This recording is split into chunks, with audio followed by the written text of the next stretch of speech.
Hello, everybody. I'm Adrian M. Gibson, creator, co-host of SFF Addicts podcast, and author of Mushroom Blues. I'm MJ Kuhn, co-host of SFF Addicts and author of Among Thieves. And I'm the third co-host of SFF Addicts, Greta Kelly. I am the author of the Warrior Witch duology, as well as the Queen of Days. And we've got some news for y'all. We're going to be at Seattle Worldcon in August, and we've been given the unique opportunity to do a live episode of SFF Addicts podcast. And looking through the entire schedule, I realized there's no epic fantasy. So why don't we do a panel on epic fantasy? And with that, they gave me free reign to invite whoever I wanted. And so, without further ado, who is going to be on this panel? Our good friend Ryan Cahill.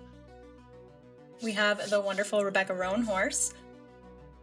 And of course, next up, we have the wonderful Robin Hobb. And as well, we have Brandon Sanderson. And MJ, do you want to announce our last guest? Final guest on our lovely live episode is going to be George R.R. Martin, author of, just Song of Ice and Fire. Stuff. The myth, the man, the legend. The myth, the man, the legend. And so we're very excited to gather these five authors together with us to discuss the shifting landscape of epic fantasy, which is going to be really exciting for us to look back at where epic fantasy has come from, especially with such big names like George and Robin.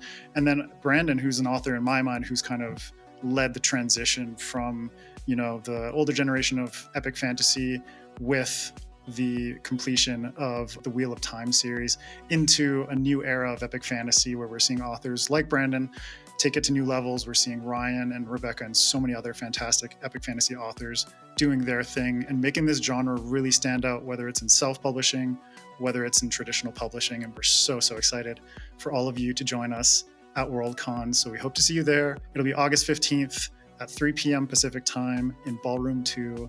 So probably line up early or make some things happen behind the scenes. I don't know, but we're very excited to see you all there. Also, if you can't make it in person to the panel, you can buy a virtual ticket to Worldcon and watch live that way. And if you're unable to attend the convention in any capacity, whether that's virtual or physical, you can check out the panel on our podcast feed in audio a few weeks after the convention finishes. It'll also be available on our YouTube channel as well as Brandon's YouTube channel. So if you can't make it to Worldcon in any capacity, come back here. Either way, we'll see you guys. Yeah, no matter where you are, you can see this panel, and I hope you enjoy it.